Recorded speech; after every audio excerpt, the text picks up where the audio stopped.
Hi, this is Sandy. Welcome to Are We Tennessee Homestead. I've still got that glare. I just did a Facebook Live and I couldn't get rid of that glare. Unfortunately, it's still dark outside, so I'm having to use the light. One of the things that I wanted to do today, number one, other than posting a video because there haven't been any for a while, was to talk about the importance of having a why. What is your why for homesteading? And the reason that I thought about doing this video is because we've had a really rough year. We've had a really rough year, and there's been a lot of health issues,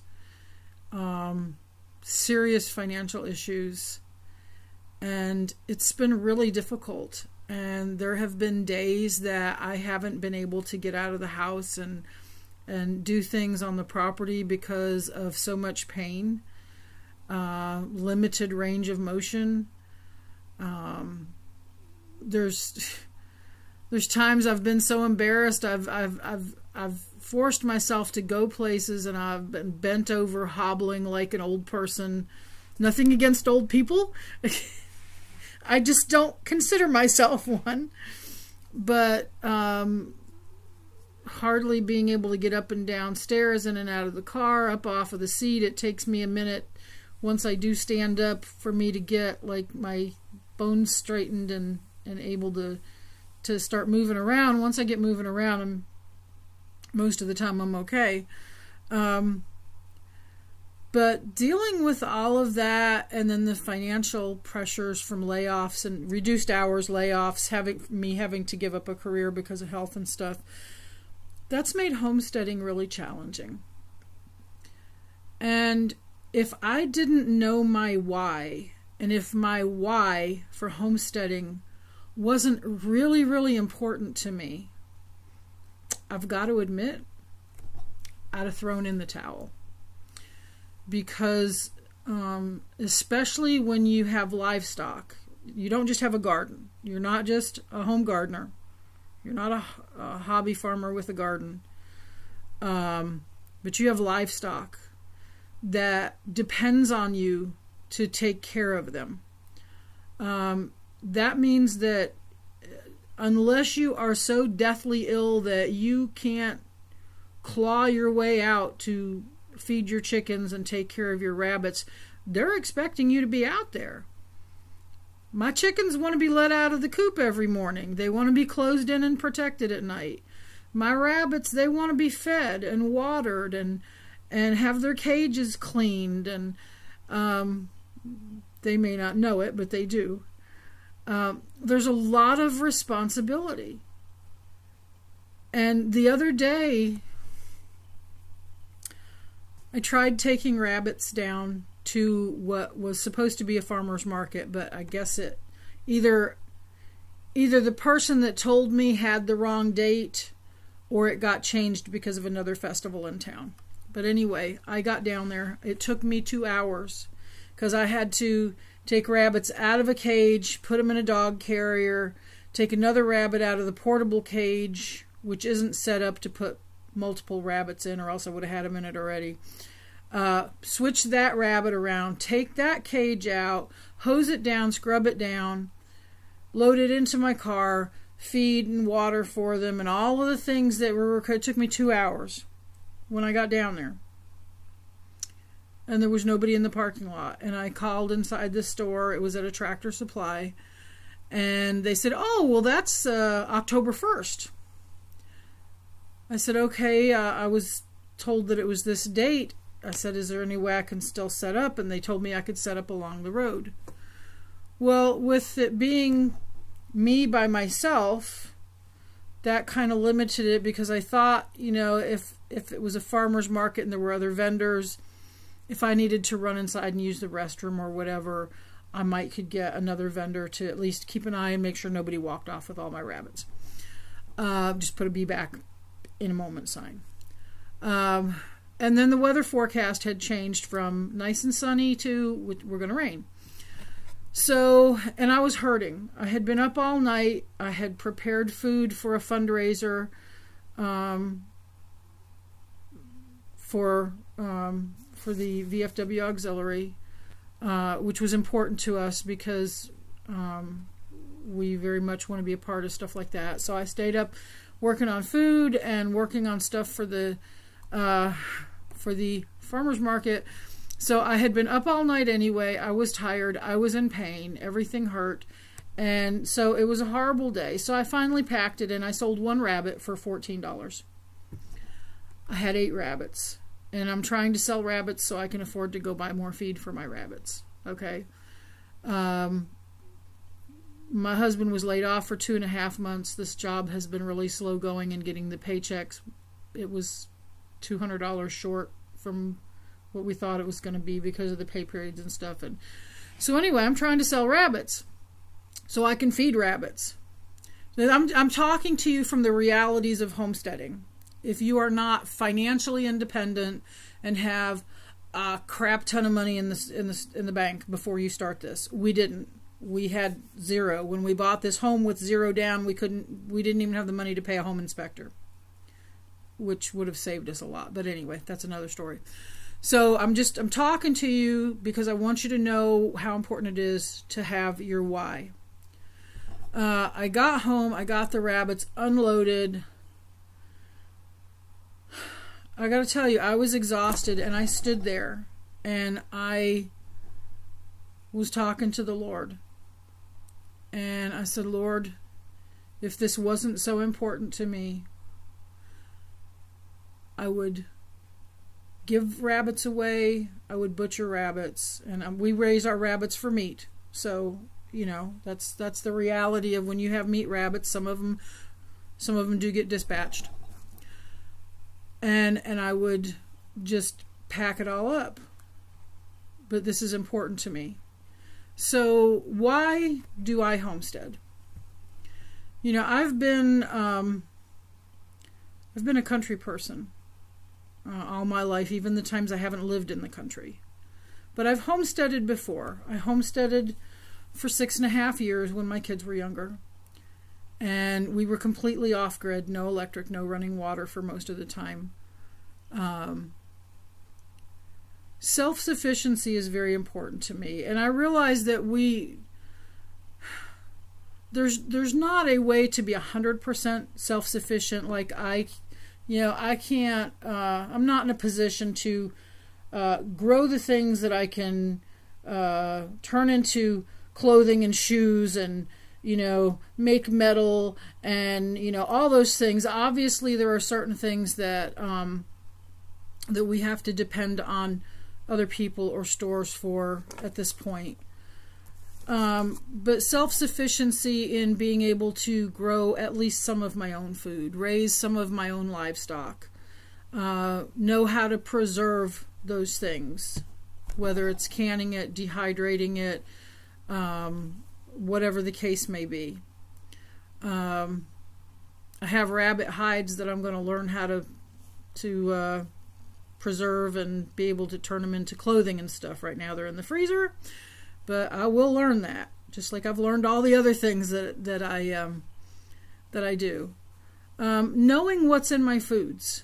You know, why do I want to grow my own foods, and why do I take the time to process and can and dehydrate and all of that, when I'll tell you, it's a whole heck of a lot easier to go down to the grocery store and buy a case of green beans than it is to grow them, take care of them, pick them, clean them, and can them. And it's cheaper to go to the grocery store. But you know what? Number one, I know what's in my food if I grow it and preserve it myself. Or even if I buy it from a farm. Okay, I may not know what sprays have been added to it, which is why I don't spray my crops.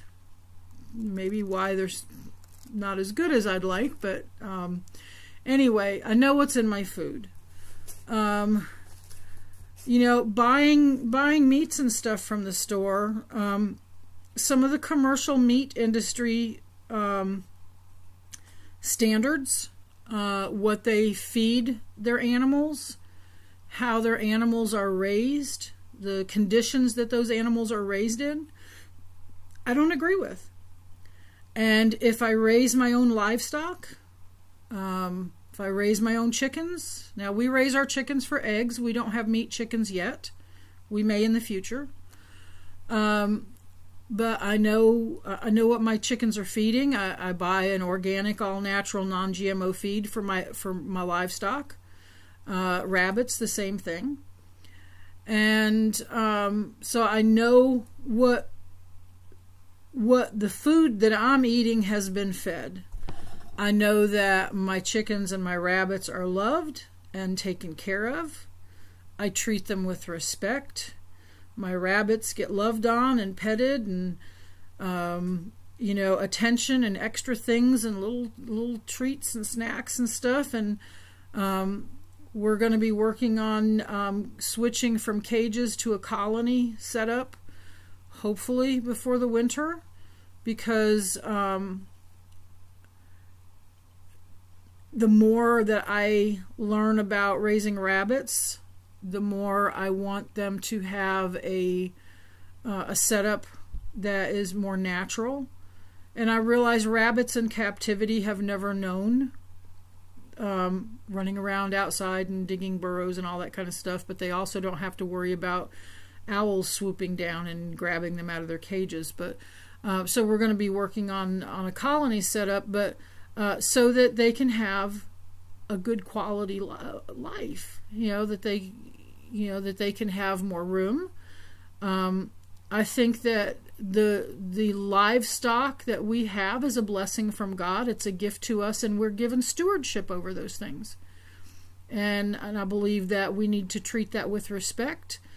I believe in humane dispatching, not having it prolonged, and making sure that it's done quickly so that my animals don't suffer. And I thank them for the sacrifice that they're making, and that may seem kind of whatever to some people, but those are some of my whys. I like the fact that I have skills that a lot of people don't have. I've always loved learning how to do different things, learning about. And I'm far from an expert at gardening in any way, shape, or form. I've had my hand at it over a lot of years, but I'm far from an expert, and it shows. But part of that has just been the health issues this year that have really limited what I've been able to do to get out there. But so my question to you is, what is your why? And would your why stand up to financial pressure, financial collapse? Would your why stand up to chronic illness? Would your why stand up to doing the chores that are required for your homestead despite the pain? What are you going to do? What is your backup plan if you can't do the things that are required for your homestead?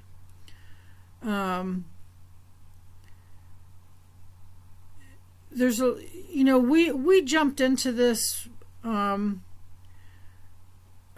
We didn't jump into it. I mean, we planned it, but we jumped into it without having the resources that we needed.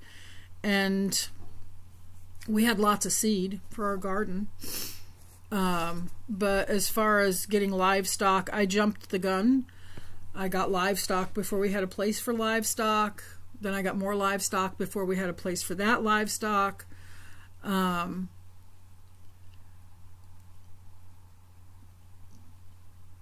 But we've made it work. But part of it is because our why is so strong. Another part of our why is, we look around. We see the things that are happening in the world. There's drought, and there's food shortages, and there's war and famine and rumors of war and natural disasters and things, because we have a global economy. things that happen over in Europe and things that happen over in Asia affect us here. The supply chain issues are most likely only going to get worse.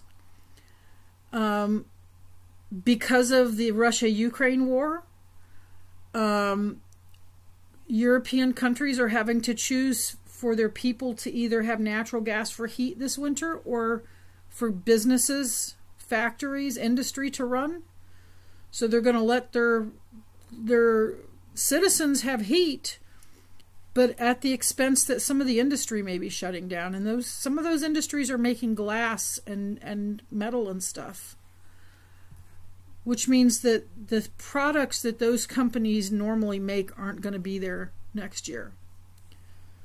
You know, depending on what goes on with, you know, China and Taiwan and all of these places, because the United States is a service economy. It's not an industrial economy.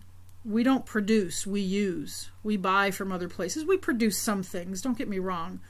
But so many of our factories moved out of the country.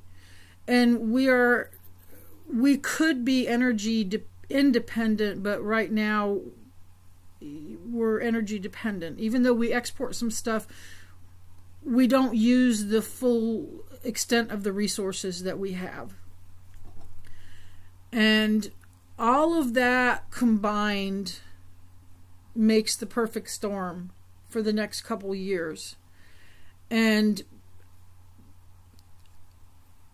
because of what I'm seeing, and we watch things, we watch economic reports, we watch world reports.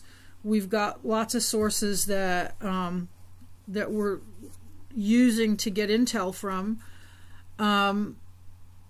You know, we see things that are happening before they're reported in the mainstream media. And we want to be prepared for that.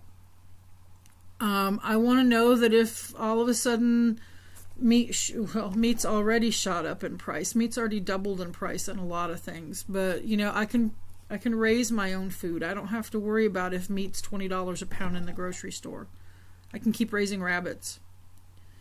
So to be able to not only provide for us, but we've got elderly people at our church. We have elderly neighbors that we care about, that we've grown to love since we've moved here. Our why expands not just to us, but to those around us as well. And so, what is your why?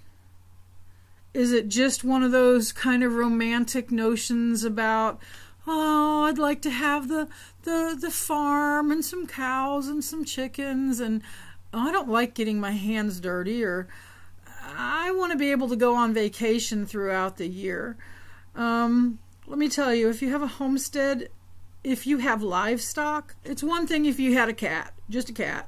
Okay, when we had a cat, we could put enough food and water out and we'd go away for the weekend. Okay?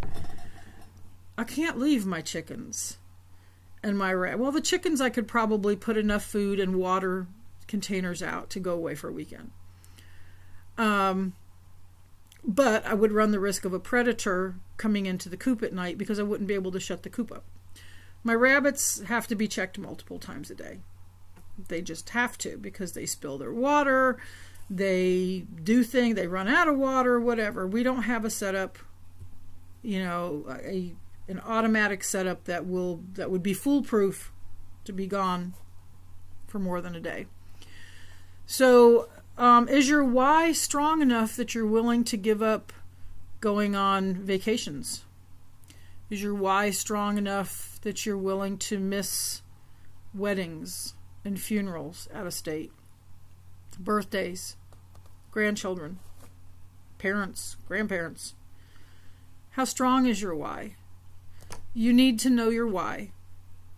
Once you know your why, then when you are faced with the struggles, you can look at those struggles and remind yourself about why you're going through all this. And you're going to remind yourself, I'm doing this because, whatever your why is. and you're not going to let it stop you. You're going to keep going. So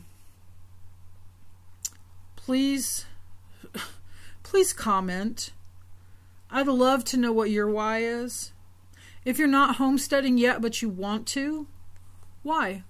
What's the thing that attracts you to the idea of homesteading? Even if you might be homesteading in an urban area. You might be a city homesteader, and you've got a tiny backyard that you've got maybe a couple chickens if your locality allows it, and you've got your garden, or maybe all you're doing, you're container gardening on your patio, but you still consider yourself an urban homesteader.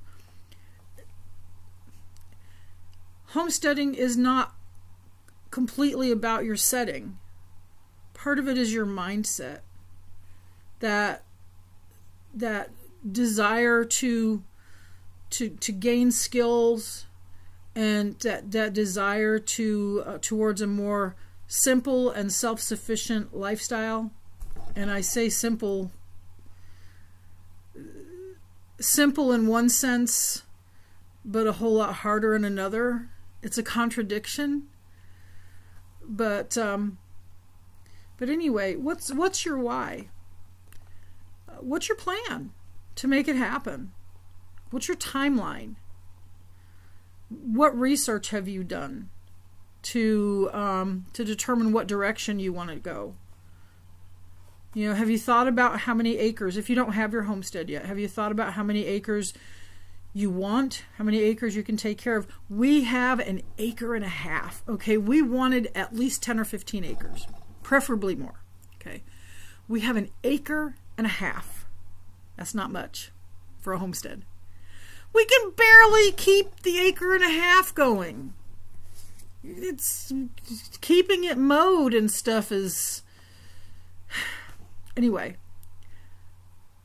if you don't have your homestead yet, write things down.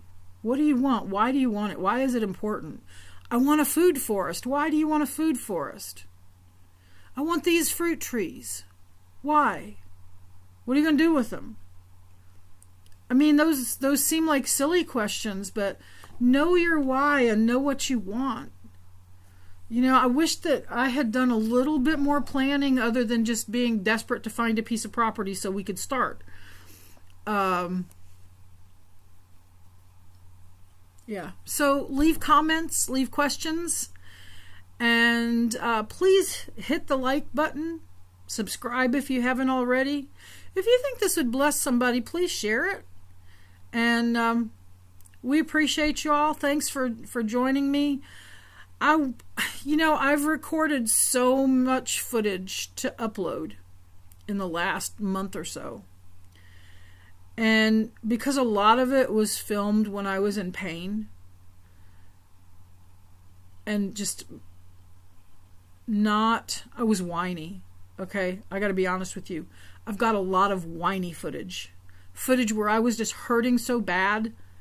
And my face, and I see my face, it looks red on here, but my face is always red anyways. I have a ruddy complexion.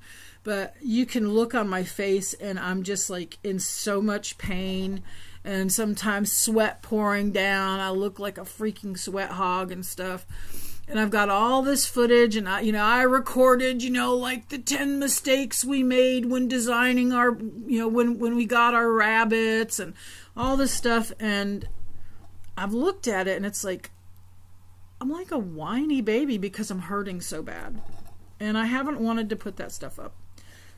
And then I have other stuff that just needs editing. And I haven't had the time. I haven't taken the time, excuse me. I haven't taken the time to edit it. But I really wanted to get this up. So I went a lot longer than I intended. I'm squinting because my glasses are off because of the glare. And I'm trying to see how long I've been on. But we appreciate all of you out there. I want to encourage you. Find your why, because that'll keep you. That'll keep you going when nothing else does. Talk to you next time. Thanks so much. Thanks for joining our Wee Tennessee Homestead. Bye-bye.